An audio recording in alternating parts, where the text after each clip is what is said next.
Moy Kaiki, tara samahan niyo akong gumala today. Isasama ko kayo sa Porvoo dahil maglalaro tayo ng badminton.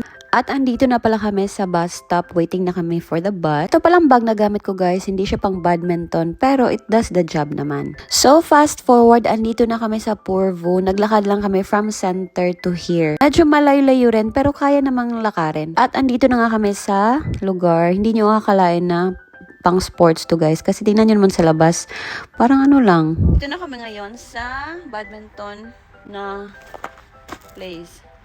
Yan yung entrance guys, so tingnan nyo naman yung entrance, parang kang bibili ng ano, something na pinagbabawal. Wala palang mga gwardiya dito guys. Pag nag-book kayo sa kanila, bibigyan lang kayo ng code para makapasok kayo. Diba? Less human interaction, less manpower. So, sa mga introvert dyan, dito na kayo. Charing.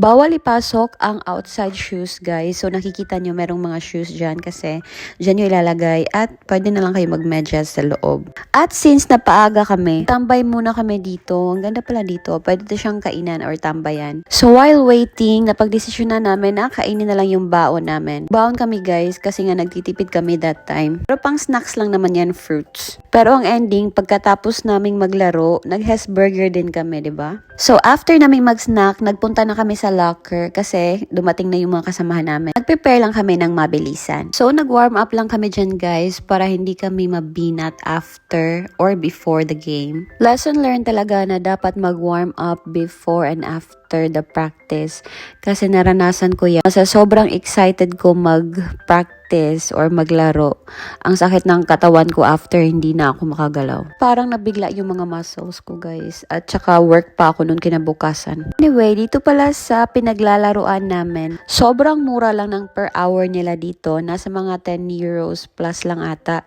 Naka 3 hours kami dito kasi nag-extend kami ng 1 hour. At ang nabayaran lang namin is around 30 something. Sobrang mura na nito guys, i-compare mo sa ibang mga sports hall. At ang kagandahan dito, nagagamit nyo pa yung e-passy nyo. Sa mga hindi nakakaalam, yung e-passy, isa ito sa mga benefits na nakukuha nyo sa company nyo. Hindi ko lang sure kung lahat ba ng kumpanya gumagamit ng e-passy. Pero luckily, sa workplace namin meron. So, ang nakukuha namin every year sa e-passy is around 160 euros. So, hindi nila binibigay ng buo. So, every 6 months, may 80 euros kami.